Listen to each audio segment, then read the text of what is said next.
Good evening friends. বেশ কিছুদিন ধরে ক্যামেরার সামনে যে ফ্র্যাঙ্কলিভাবে ভিডিও করব সেই ধরনের ভিডিও আমি দিতে পারছি না। আর শারীরিকভাবে খুব অসুস্থ আমি। আমার বেশিরভাগ ভিডিওতেই তোমরা দেখবে আমি একটা কথাই বলি, এটা খাবো না, আমার প্রবলেম আছে, ওটা খাবো না। বিয়েবাড়িতে গিয়ে যেই ছোটো ছোটো মিনি ভ্লগগুলো দিই, এরকম বলি। তা কিছুদিন আগেও আমি দেখিয়েছি যে আমার শরীরটা ভালো না, ছোট একটা মিনি ভ্লগ বুঝিয়ে দিয়েছিলাম। যাই হোক, এক দাদা আমাকে কমেন্টও করেছে, কি হয়েছে মামন তোমার? বেশ ভালো লাগলো দাদার কমেন্টটা দেখে। তা আমি সেই রিপ্লাই আজকে দিচ্ছি। আমি বেশ কিছুদিন ধরেই অসুস্থ। বেশ কিছুদিন বলতে আমি গত 2 বছর ধরে একটা প্রবলেম আছে আমার, অ্যালার্জি। আর সেটার জন্য আমি অনেক নিয়ম নিষ্ঠা করে চলি। যাই হোক, আমি বলি, গত 2 বছর আগে আমার মুখটা বাদ দিয়ে গোটা স্কিনে দাগ হয়ে গেছিলো। আর অনেক ডাক্তার দেখিয়েছি, বিভিন্ন ধরনের, যে যার মতন করে ওষুধ দিচ্ছিল, খেয়ে কোনো ইমপ্রুভ হচ্ছিল না। তারপর যেই দেখে শুধু বলে যে গায়ের মধ্যে এরকম, তুই স্কিনের ডাক্তার দেখা, এইসব ডাক্তার দেখে কি হবে। তারপর স্কিনের ডাক্তার দেখালাম। স্কিনের ডাক্তার দেখানোর পরে আমার সেই কালো, যেটা কি কোনো ডাক্তার কমাতে পারছিল না, এমনকি আমি হোমিওপ্যাথিকে করেছিলাম, তিনিও তো কমাতে পারছিলেনই না। তারপর ওই স্কিনের ডাক্তার আমাকে একদিন পর পর ইঞ্জেকশান দিল।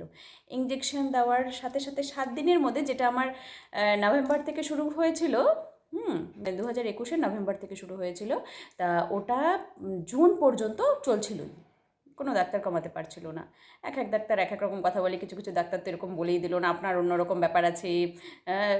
যাই হোক, ওগুলো অত কিছু বলতে চাই না। তা স্কিনের ডাক্তার একদিন পর পর ইঞ্জেকশান দিল। ইঞ্জেকশানটা নেওয়ার সাথে সাথে 7 দিনের মধ্যে আমার স্কিন একদম পরিষ্কার হয়ে গেল। মানে কোনো কালো দাগ, আর এমনভাবে চুলকাতো যে রক্ত বের হয়ে যেত, কমে গেল।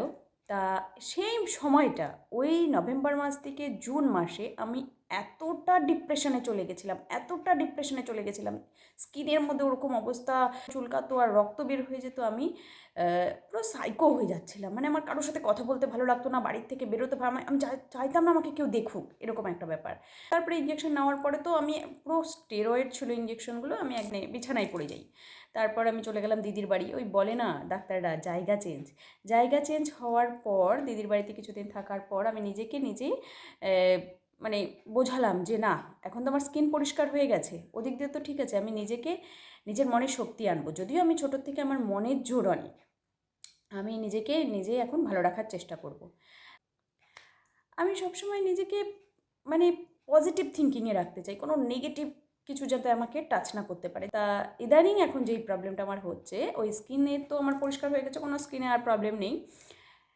ওই 2 বছরের পর থেকে, এই 2 বছর ধরে আর কি, আমার শ্বাসনালীতে অ্যাটাক হয়। মাঝে মধ্যেই শ্বাসনালীতে অ্যাটাক যখন হয়, তখন ভয়ানক পরিস্থিতির সৃষ্টি হয়। মানে এত কাশি, মানে কিছুতেই কন্ট্রোল হয় না। আর তখন হোমিওপ্যাথিক যেই ডাক্তার আমি দেখাই, উনি আমাকে প্রায় বলে যে তোরটা তো আমি কমাতেই পারছি না রে, তোরটা তো আমি কন্ট্রোলেই আনতে পারছি না রে। সব কিছু শোনে বুঝে ওষুধ দেয়, আমিও মন সান্ত্বনার জন্য খেয়েই যাই ওনাকে।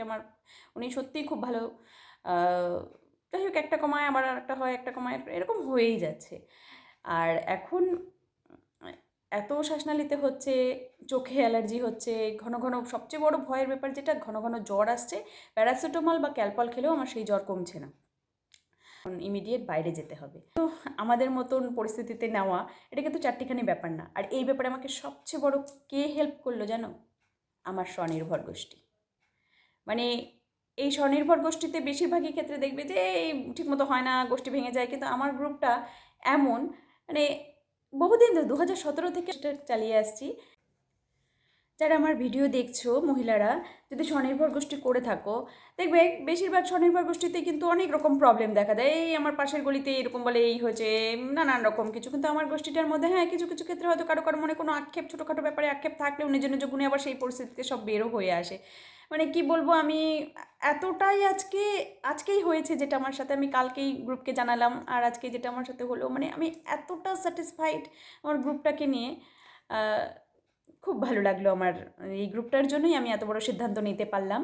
আর রিসেন্টলি যাব, আমি সবসময় পজিটিভ চিন্তাধারা করতে চাই, করতে ভালোবাসি, আর সবাইকে দিতেও সেটা ভালোবাসি। কিন্তু নিজেই না কোনো কোনো সময় এতটা মানে আতঙ্কের মধ্যে চলে যাচ্ছি যে আমার ভেতরে পজিটিভ আর নেগেটিভ নিয়ে একটা দ্বন্দ্ব চলছে। মানে মানে যতই আমি পজিটিভ থিঙ্কিং নেওয়ার চেষ্টা করি জোর করেই, এই যে আমার এর সাথে যেটা হলো, এটা বিধির বিধান, এটা হবেই। আমাদের এই মনুষ্য জীবনটা এমন, 5-10 মিনিট পরে কি হবে কেউ জানি না, কী সিদ্ধান্ত নিতে হবে কিচ্ছু জানি না।